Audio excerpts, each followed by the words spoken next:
The negativity surrounding this title seems to have no end, and it isn't fair, since Pokemon Let's Go is a game with love, dedication, and passion from its developers. Still, criticisms regarding if this is a remake of Pokemon Yellow or a new game, difficulty, gimmicky controls, and Pokemon Go paywalls to evolve Meltan are credible. But this video isn't about those. Instead, we will treat this game as what it was intended to be. A fun but simple Pokemon experience that experiments with some elements that might turn into benchmarks and staples in the core RPG Pokemon Switch title. Even so, despite living in the shadow of the next-gen title, there are a few things that stand out in Let's Go, and we feel deserves more merit than it currently gets. So let's get straight into 5 of these, beginning with breathing, living Pokemon in the overworld. Pokemon is a game that is just about that, catching monsters that you can put in your pocket. Even so, most Pokemon games have struggled to bring this concept into life, or more specifically, its overworld. Luckily, the first home console Pokemon adventure does something with that in more than one way, and better than any previous Pokemon title. The most obvious of these are your starter Pokemon that you build a really tight bond to throughout the game, mostly because you can see them at any time in the game, on your shoulder, on your head, you name it, within buildings, in the overworld, battles, and we will get to all of that. Then again, Pokemon Yellow and the second generation remakes also had Pokemon tailing you. Even so, it wasn't close to this. Pokemon in the right proportions walking side by side next to you. We can't state how hilarious that Alolan Exeggutor looks like in the Team Rocket sellers. The same goes for that jumping Venusaur. Adding scale and realism to Pokemon is something that has never been done in Pokemon before. I really hope that this feature of tailing and using rideable Pokemon in their full scale will indeed be a thing in the core Pokemon Switch RPG title in 2019. Nevertheless, this is just the beginning for the things we want in the core Pokemon Switch title, since the greatest breakthrough in this game is the inclusion of wild overworld Pokemon. The inspiration is definitely from Pokemon Go, and the same goes for how you catch them. But just the concept of seeing the Pokemon in the wild is a revolution for the franchise in itself. Never has the world felt as alive as this, since the Pokemon are actually visible and you actually have to walk up to them or even chase them in order to get to the catch screen. Wild overworld Pokemon need to become a series staple from this point onward, and the only thing that ruins the impression of this evolution of the Pokemon franchise is that the wild, non-legendary Pokemon cannot be battled and weakened prior to catching.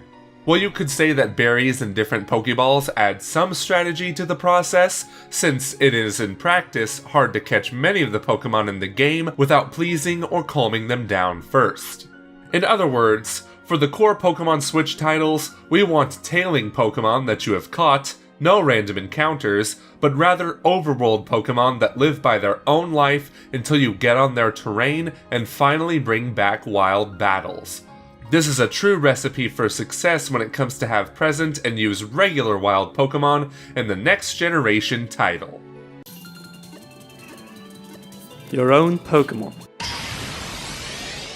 Pokemon Let's Go offers a wild variety of customization options, from pampering your Pikachu or Eevee to playing and petting the wild Pokemon that you catch along your adventure. And isn't one of the main premises of Pokemon to have these animals as pets that can protect you? Here we have an interesting detail in Pokemon Let's Go. You're not encouraged to be an aggressor, but rather use your Pokemon as a tool to either defend yourself and your Pokemon from Team Rocket and other trainers. You never hurt wild Pokemon, but other trainers' Pokemon. Well, with exception of the legendaries, but that is a completely different matter. Instead, Pokemon Let's Go is a game about building a close bond to your Pokemon and interact with them. An excellent example of this is checking the mood of the Pokemon you have selected to tail you, and then petting or feeding them berries to feel better if needed.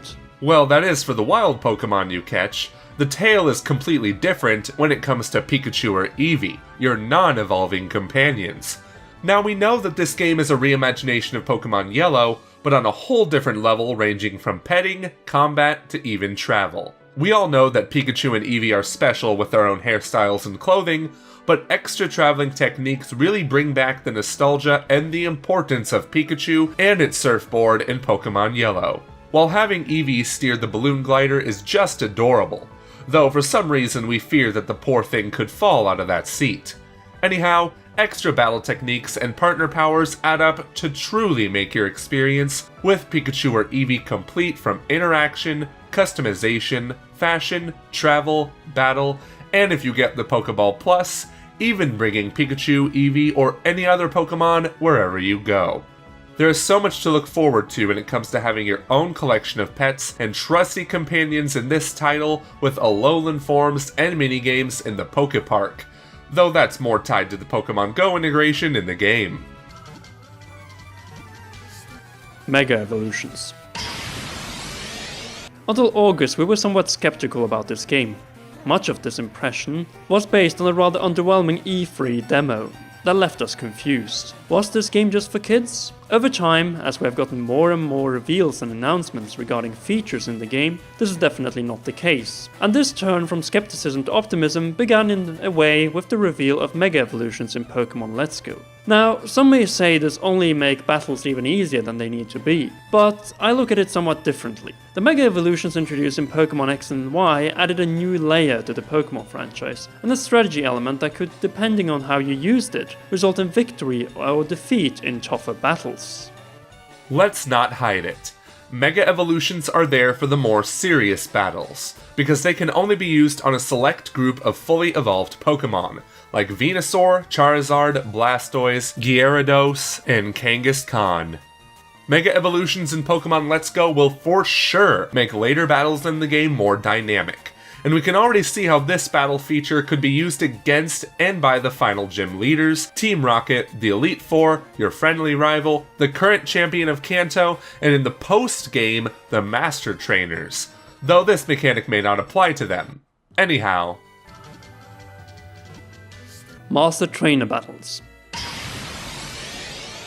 Many wondered if Pokemon Let's Go would have a post-game beyond completing the Pokédex and catching the legendary Pokemon. Luckily in October we received our answer in the form of 151 Master Trainer Battles. These post-champion battles will truly put your skills as a Pokemon trainer to the test, facing a number of high-leveled opponents specializing in one type of Pokemon. Needless to say, that means training nearly every of the 151 Pokemon in the game to a high level and even not evolving some of your Pokemon, as you need a Metapod, not a Butterfree, when facing the Metapod Master Trainer. And it is this specific character of this post-game that really add much value to the game. Not only do you have to catch them all, you also have to beat them all in a one-on-one battle. Final destination, no items. Oops, wrong game. But you get the point. The rules for the Master Trainer battles are simple. One Pokemon and no items. Times 151. In other words, it will take a long time to 100% complete Pokemon Let's Go, seeing that these trainers will be spread across Kanto and first appear after you become the champion of the Kanto Pokemon League.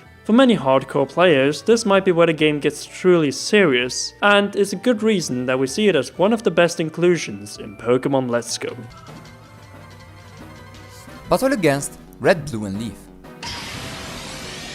If Mega Evolutions and Master Trainer battles made us positive towards Pokemon Let's Go, then this reveal made us believers. The final trailer prior to the launch on November 16th was both criticized and praised. Criticized because it spoiled the last gym leader, the Elite Four, and the presence of not only Red and Blue, but also Leaf in this game.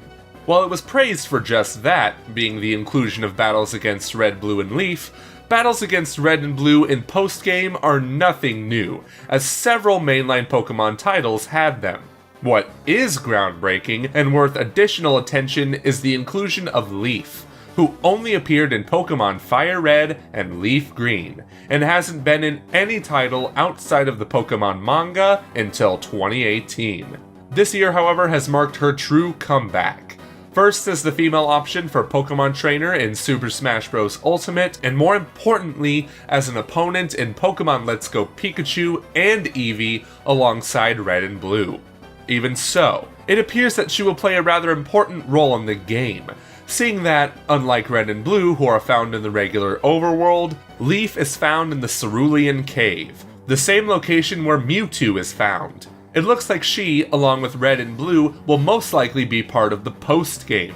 But can you first play against them as a reward for completing the Master Trainer Challenge and Leaf, not Mewtwo, being the final boss in the game? We can't wait to find out, and if we know by now, we obviously didn't want to confirm or unconfirm this possibility, as it might be the greatest highlight of the game. But on that note, we want to ask, what are your favorite things in Pokemon Let's Go? Write your comments down below and we might reply to your opinion. Also, make sure to like this video, and if you are new, make sure to subscribe to the Commonwealth Realm and press that shiny notification bell for all notifications for our next upload regarding Pokemon Let's Go, Super Smash Bros. Ultimate, Nintendo Switch, and the Pokemon Timeline. Finally, we want to thank all our gracious patrons and in particular, Royal Producer Kenyatta Ali for their contributions. We need your help on patreon.com/commonrealm to co-fund future big productions like the 30-minute long Pokemon Timeline that will be fully narrated by Jason Dameron, the voiceover lord. Until the next video, this was Conrad and Joseph of the Commonwealth Realm, and we will see you girls and guys soon.